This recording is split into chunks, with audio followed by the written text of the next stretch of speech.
Oh, this is the podcast formerly known as Another Podcast. Yeah, we don't... Yeah, it's so boring we just forgot the name of it at the moment. It's too boring to even come up with a name. Yeah, true, good point. So anywho, what we were talking about was, how, I'm trying to say here that Right. Snape was, on Voldemort's side, but... No, he wasn't. Well, yeah, he had to be. No, because he was a double agent from the beginning.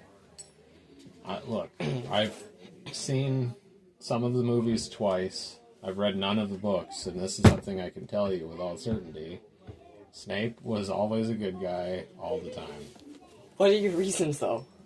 I mean, there's all kinds of reasons. I just can't remember any of them. I've read all the books, and I've seen all the movies, like, probably a dozen times. I've read through some of the books twice, and, it's just... That's just, intellectual elitism talking. I'm speaking from the heart. My heart tells me that Snape is a good guy. Your heart tells you? Well, I guess I can't compete with that. Yeah. I'm going off of real knowledge, not my gut. Well, okay. For the sake of the podcast, let me just remind you that one idea that I did remember later after I couldn't think of anything. He was put up to killing Dumbledore by Dumbledore so that Draco didn't do it. It's like, that's highly integrated, He was enough of a good guy to cover for a kid that was a total louse. I mean, that's serious good guy stuff right there. Like, yeah, I guess. But then so I win. Yeah, true, I guess. Yeah. I can't really compete with much else with that. Well, I don't know. I mean, what are some of the bad guy things? What has he got going on for that? We could say, he kind of he was kind of letting Voldemort in a way, He was working for Voldemort because, he had... Yeah. What? The part where he took over the school? Well, yeah, he took over the school, and then he was kind of letting Voldemort come in, and then he was having that secret meeting with Voldemort, and about the Elder Wand, and Voldemort got mad at him and killed him. Yeah, well... Right, he got mad at him because he's like, oh, you're a good guy. I'm sure that was part of the conversation that I don't remember. But, you also have to remember that Voldemort will kill his own Death Eaters. Yeah, he's a little kill happy, but... he's not afraid to, But he usually just does this green spell thing, and if I remember correctly, he didn't do that with Snape. He just had his snake, crush him. Really bad. Yeah, true. So yeah, he did. That was, that's a more... It's more personal, I guess. Even though it's less personal because he made the snake do it. But I don't know. It's more brutal. Yeah, he lets Snape suffer and right, because he was a good guy. So you gotta be hard on those kind of people. Yeah, I guess that. Yeah. I see where you're coming from now. Yeah. But, we can all say that Snape had his issues. Right. Yeah, I mean, that's what makes him one of the cool good guys, is knowing that he's kind of a bad guy. Because any good guy that's kind of a bad guy is always the best good guy in practically any story ever. Yeah, I see where yeah.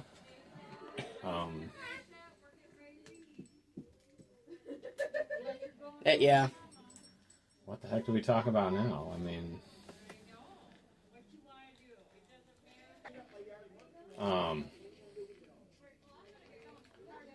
I don't know.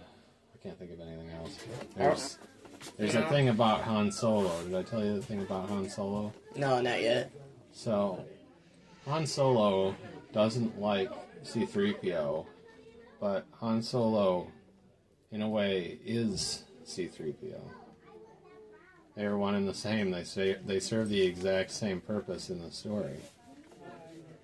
And how is that? Well, because of R2-D2 and Chewbacca. C-3PO and Han Solo. They're the same exact character because of their relationship to Chewbacca and R2-D2. Now, C-3PO is mostly just there to repeat absolutely everything that R2-D2 says so that we know what he's saying. And Han Solo does the exact same thing with Chewbacca. Whatever Chewie says, Han's got to repeat it so that we have some idea what he just said. Yeah, you know. Yeah, I kind of see. Yeah. Yeah.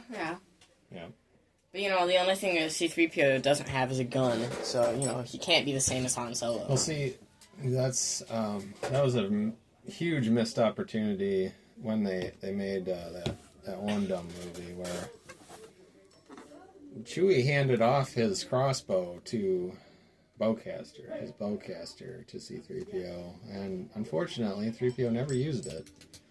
It would have been a really funny scene to just watch him just try and shoot it and just fall over backwards. Yeah, or just like eliminate a whole crap ton of stormtroopers or something. I don't know. Everybody just looks at him. That mechanical precision kicks in and he just like bullseyes everybody. He remembers his battle droid days. Yes, his battle droid days. It's all in there.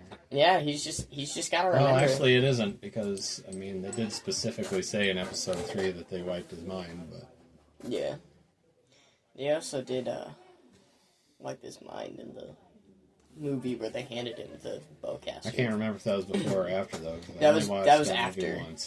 That was after. I mean, no, they wiped his memory before they handed it to him. But okay. They handed, yeah. It's a very difficult timeline to reconstruct. Yeah. I've watched those movies like 3 times. And it's because I was bored and I was watching all the movies in order. And I was sick for 3 weeks. And so I was like, you know what? Let's do it. And I watched all the movies. Yeah. Except for Rogue One, because I have my own controversy over Rogue One. What? I've never heard about this. Well, okay, think of it this way. Rogue One, during the storyline, fits in all together. Okay.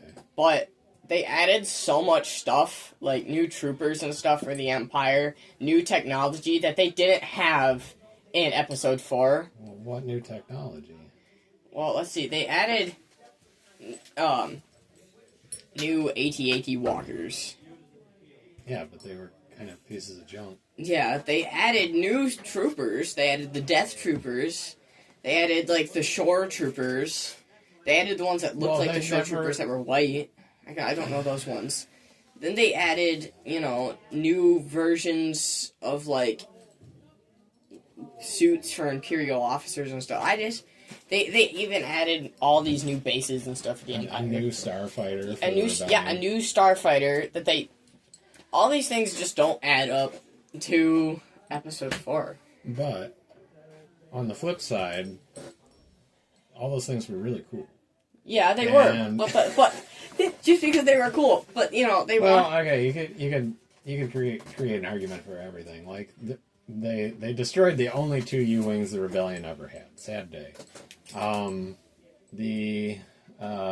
The Shore Troopers, they just never ran into them because it's the only tropical planet that they ever invaded. Wow. What about the new tank that they added? That tank that they had. Why would you use that again? Like, it's probably like the one and only time they use it. It's like, this thing stinks. We should just lean completely into AT-ST production. Those are so much better. Well, you know, then they had the AT-ATs, which were... Those stunk too. I mean, by Episode 5, they must have They really added the new TIE Fighter, though. That new big TIE Fighter. To be, you know, atmospheric specific TIE Fighters. It made sense that it'd be in a garrison location where, you know, they've got a permanent base already set up on the ground. The Death Troopers and everything. The Death Troopers were just because the Rebellion wasn't like headhunting other important Imperial uppity-ups in any of the other movies. I mean, maybe Tarkin should have had some, but I mean, even in Rogue One, he didn't have any. So, yeah. I don't know. in other words, just shut up. Oh, Shut up wow. about all that, because I like all those things. Yeah, And that's a great movie. they're cool, but, it just doesn't all add up to the newer movies. I mean, the later movies. They did at least try to destroy most of the things that would have been... Yeah. They destroyed all the characters, so we didn't wonder what happened to those guys, where they went. They got rid of the They planet. destroyed everything on Scarif. They destroyed... They destroyed Scarif. They destroyed that one fish-headed guy's cruiser that we never saw show up again, and Yeah, but they never got rid of the Y-Wings, so... The U-Wings, not the But they Y-Wings. did. The good guys crashed their U-Wing, or the good guys. Oh, they all belong to the good guys. The main character guys crashed their U-Wing on Edu. Oh, And yeah. The other U-Wing got destroyed on Scarif, so... Was that the only two they had?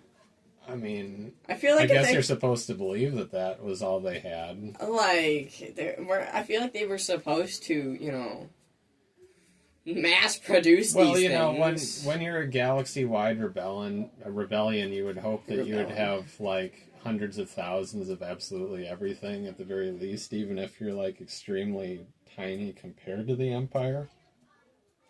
This is one of the things that really never works about Star Wars, is that the relative scope of the powers involved is usually, unbelievably tiny. Yeah. Episode 3 was about the only thing that ever really approached the scope of, this is a galaxy war. We've got enough of these ships to pretty much cover the atmosphere of this planet at this point.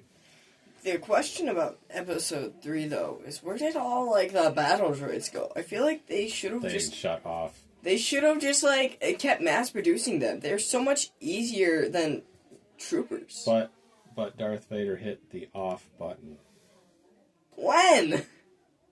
That's what he went to Mustafar to do. Kill off the leadership and then shut down the droid production. By hitting the off button. The off button was in Mustafar? Yeah. The entire time? Well, that's where the leadership ended up. I'm sure they bring the off button with them wherever they go. They're so much better than troopers anyway. Think of it. You can just never stop making... Well, here's another problem. I guess, that's the same thing with clones. You can never stop making them. But they did. Yeah, I don't... Yeah. There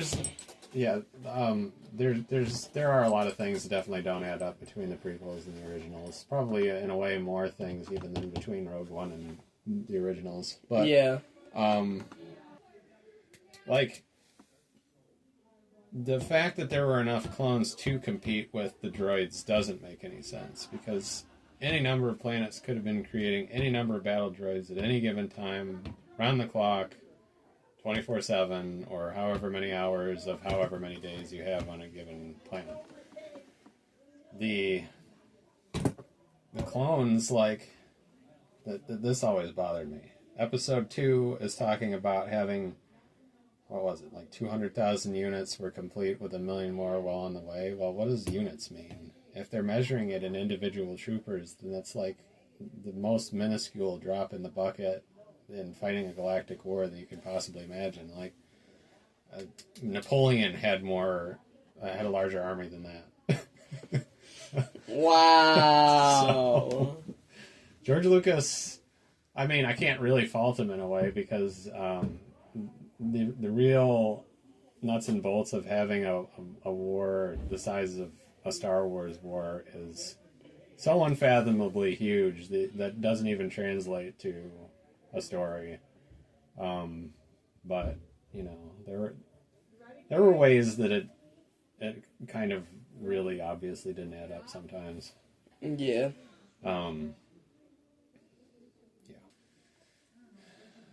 So. What else is... The best upgrade, though, that the Separatists made, from the Separatists to the Empire, were their starfighters. Especially, What? Well, they're cruisers, mainly. They're star cruisers, like the Star Destroyers and stuff. Cruisers and fighters are very different. Yeah, but they're better, too.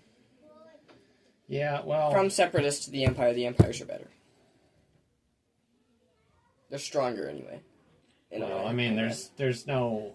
there's no direct succession from the Separatists to the Empire. It's more like going from the Republic to the Empire. Yeah. It's funny that you should mention that though, because I've seen people debate very seriously whether an Imperial Star Destroyer is really a better idea than, for instance, the Republic era Venator, because there are a lot of things about Venators that were actually more efficient than an Imperial Star Destroyer. Imperial Star Destroyers are larger, they are more powerful, they have more big guns. Probably better shields. Sure.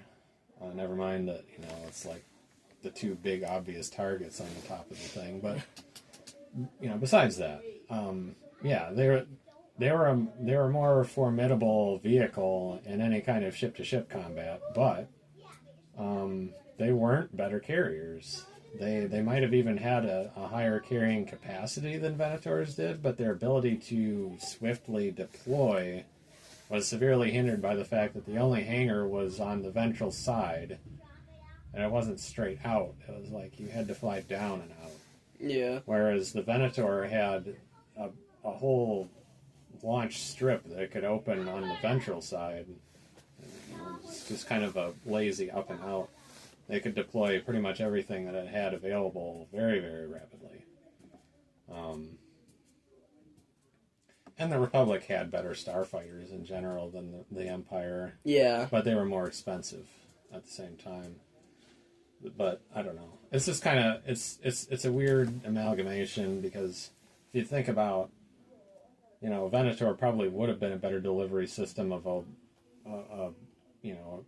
hive strategy like TIE fighters had, where it's like we're just going to swarm the crap out of them with hundreds and hundreds and hundreds of these, than in the case of an Imperial Star Destroyer, where they're going to be hindered in how quickly they can launch.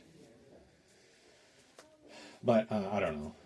I mean, the main argument made for Imperial Star Destroyers over Venators is that every single one of them was so terrifying that you could pretty much guarantee a star system would cooperate with you, usually if you just had, one of them. Mm-hmm.